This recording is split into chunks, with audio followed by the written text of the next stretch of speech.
Hey, this is Mrs. Ballard's class, and today we're going to be talking about calculus topic 1.15, where we are connecting limits at infinity and horizontal asymptotes today. As always, make sure you pause as you need to write things down, or you can rewind if you need to see things again. So today's lesson objectives, the essential question is, how do you evaluate a limit as x approaches infinity or negative infinity?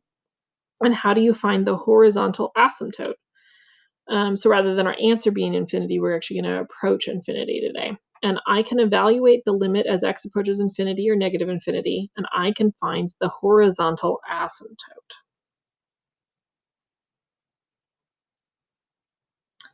Now, today's lesson is a little bit on the longer side, so I'm probably going to break this into two videos just to give you a break in between. So we're going to do the infinite limits first, and then we're going to go back and do the vertical asymptotes. So in an interest to save a little bit of time, I did some of the work here for us before we got in here, because you guys can go do the work in the in the calculator yourself. So as always, write your name. This is all right. So we're supposed to consider the following function and graph it on your calculator. So when I put this on my calculator, I went ahead and got these values right here. So this was what I got after I put it into Desmos, but calculator. And we're supposed to be looking at what's going on as we approach both directions. So I noticed as my x value is getting closer and closer and closer to negative infinity. So the x is going to negative infinity. Instead of going inwards on the table, we're kind of going outwards on the table. My y value kept getting bigger or closer and closer and closer to 3. And then as my x value, again, as my x value went out towards infinity, so the x is going to infinity, my y value got closer and closer and closer again to 3. So as f of x, so as your y value is approaching 3, the x value is approaching negative infinity. And I think that's actually kind of backwards a little bit. I should have written it the other direction.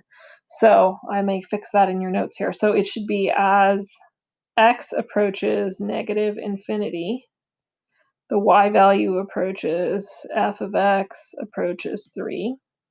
And as x approaches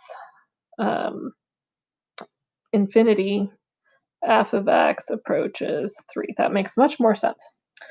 All right, so therefore,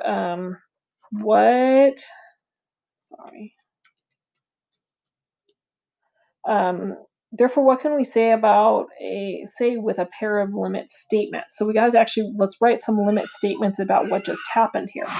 So we know we've got the limit as x approaches negative infinity of f of x. We know that that is equivalent to 3. And we know the limit as x approaches infinity of f of x is equal to 3 as well. Now, this is different than before when you had to have a right and left-hand limit. These limits are going in two x's are going in two totally different directions. Before, our x was going to the same place. So limits at infinity. So let's kind of read through this little blurb here. So the concept of limits as x approaches infinity means the following. What happens to y as x gets infinitely large? We are interested in what is happening to the y value as the curve gets farther and farther to the right. We can also talk about limits as x approaches negative infinity. This means that's what is happening to the y value as the curve gets farther and farther to the left. The terminology that we use are, you can either use the limit as x approaches negative infinity of f of x, and then we also use the limit as x approaches positive infinity of f of x. It doesn't make any sense to talk about positive infinity from the right and negative infinity from the left. We just don't do that with infinite limits. All right, so let's see what we can do with these first few here. So for each graph of f of x, find the limit. So as our x value is going to negative infinity, which is this direction. So we'll notice our x value is going up towards, or y value is going up towards positive infinity. As my x values travel this way, my y value is going up towards positive infinity. On example 2, as my x values are going to the left, it looks like my y values are going up towards positive infinity. As my x values are going towards positive infinity or to the right, it looks like my y values are going down towards negative infinity. Okay. All right. As my x values are going to the left towards negative infinity, it looks like my y values actually stop at this asymptote, so it looks like they end at 4. And then as I go towards the left, because we're going towards positive infinity, it looks like my y values stop at -2. All right, as my x values go towards positive infinity, it looks like my y values kind of bump up and down and up and down. They're getting closer and closer and closer to this 1 line. So I would say that they're going to 1. And then as I go to the right, it looks like they bounce up and down, up and down, up and down until I get to, they keep bouncing like right at 0. So they approach 0.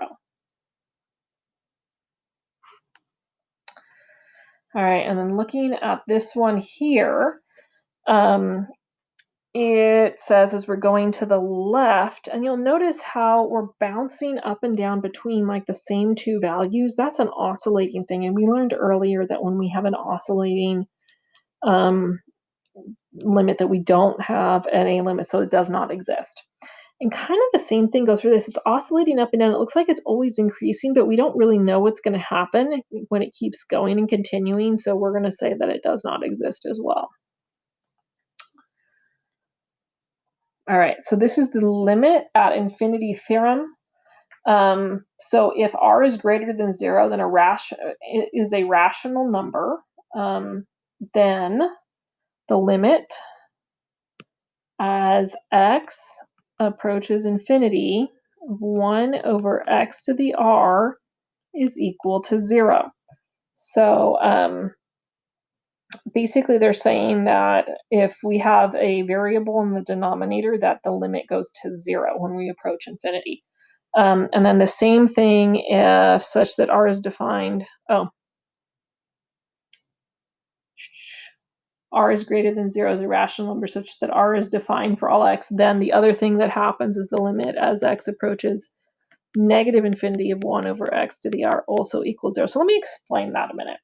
So if I started putting in gigantic numbers, okay, so because if my x is going to be a gigantic thing, so let's just go into Desmos really quick.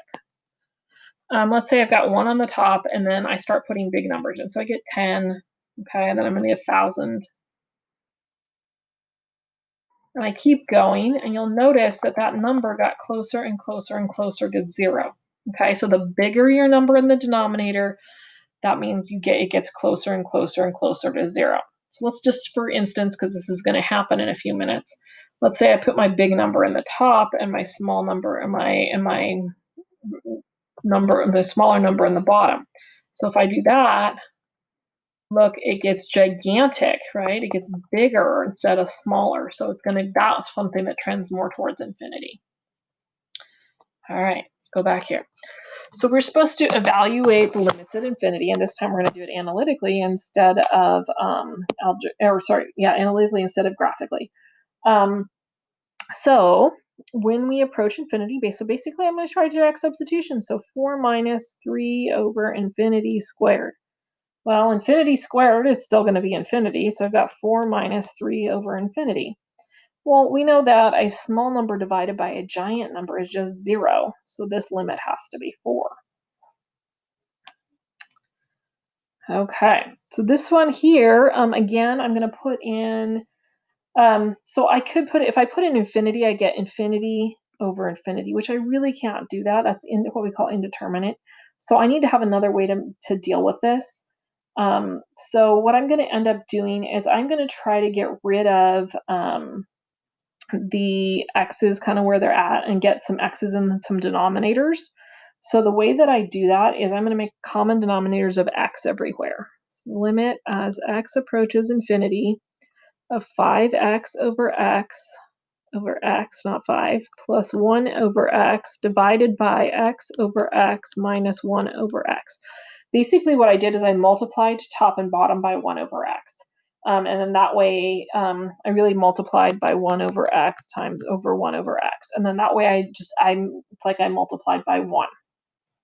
All right, let's see if we can simplify that and see if that helps us calculate this limit any better. So the limit as x approaches infinity, this is going to cancel 5 plus 1 over x over 1 minus 1 over x.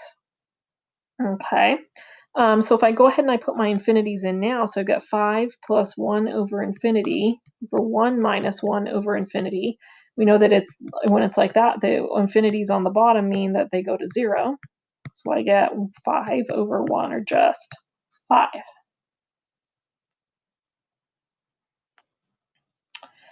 All right, so let's look at these three rational functions. They actually are very, very similar. There's only a little bit of difference in each one of them. So I'm going to use kind of this same method that we did before. Only my goal is to try to get rid of these variables here. So in order to get rid of them, I'm going to divide by the biggest variable that I have, at least the biggest one in the denominator there. Okay.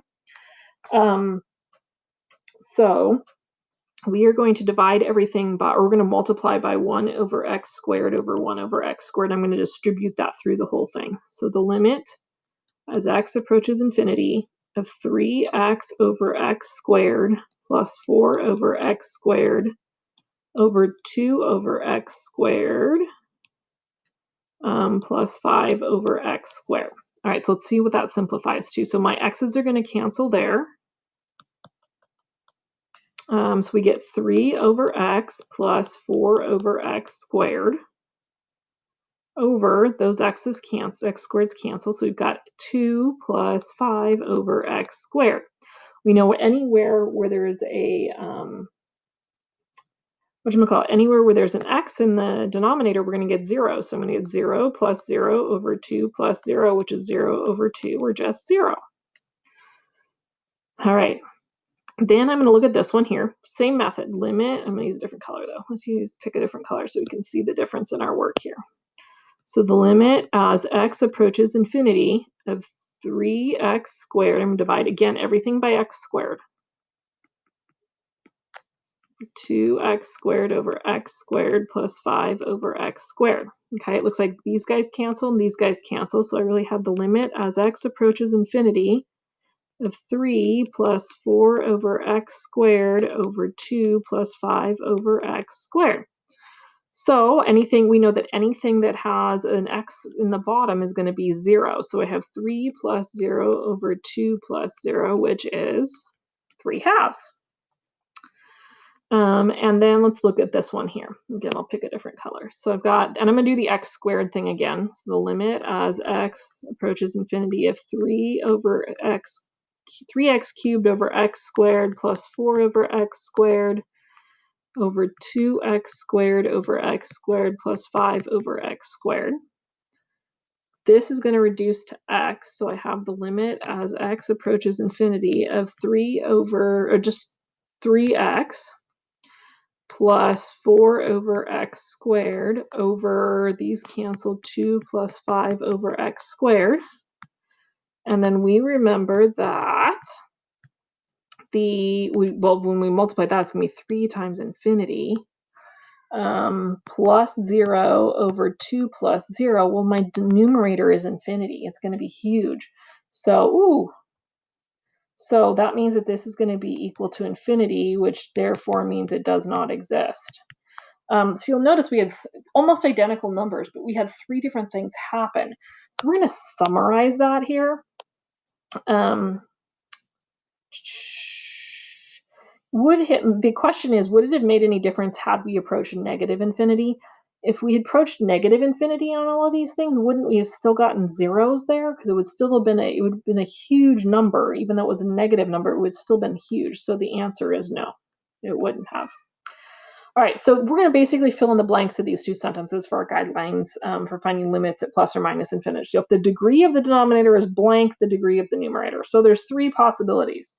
The degree of the numerator can be less than, It can be equal to, or it can be greater than. So it can be less than, equal to, or it can be greater than. So the limit of the rational function is, so anytime my the degree of the denominator is less than the numerator, so that's actually this one here, it's C. So my degree of the denominator is less than the degree of the numerator, that's when my limit does not exist. And let's look at the greater than one. The greater than one, so the denominator is greater than the numerator, my limit is 0. And then this other one, I want you to notice something. Look at what we got here compared to what we had here. It's just the ratio of the leading coefficients, and that's a super shortcut if you can remember it and you don't have to do all this huge mess. So it's the limit of the rational is the ratio of the coefficients of the variable with highest degree. Because if you think about it, when we're putting infinity in, aren't 4 and 5 fairly insignificant? They're fairly small, so we wouldn't really even need to worry about them. So we just worry about those coefficients. All right, functions where the results differ. Okay, these are the last two we're going to do. Then we're going to pause here and give you guys a little break, and you guys can watch the second part. So we'll find each of the following limits. So again, I'm going to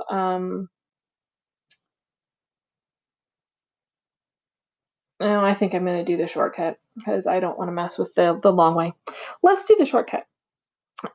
So there is the issue here on these that we have to discuss is that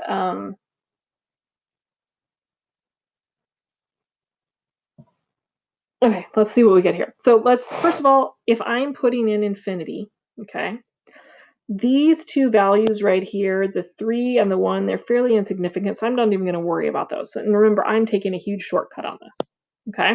So really what I'm working with and I'm looking at is the limit as x approaches infinity of 2x over the square root of 3x squared. Well, we can take the square root of x squared, can't we? So the limit as x approaches infinity of 2x over the square root of 3x. What do you notice? We've got the same exponent, which means, according to what we just did, that the limit is the coefficients in front. So my limit on this one is equal to 2 over the square root of 3. Now we have to be careful because we were approaching, we had that square root and we're approaching positive infinity. Because remember, when you put something into a square and you take the square root of it, you don't know really if it was positive or negative. But because we were approaching positive infinity, your x value is greater than 0 or positive. So that means I would have gotten a positive value out here. Okay, so let's look at this next one. Again, insignificant, right? Because we're going to infinity. And then we've got the limit as x approaches negative infinity. Ooh, 2x over square root of 3x squared. Well, I can take the square root of that, but because this time I am going to negative infinity, that means that that happens when x is less than 0, meaning that when I take this out of here, it has to become a negative x. Okay, so again, these guys cancel. I've got a negative, so it'd be negative 2 over square root of 3. Okay. We're going to pause it there. We're going to stop it there and let you guys take a break and then go ahead.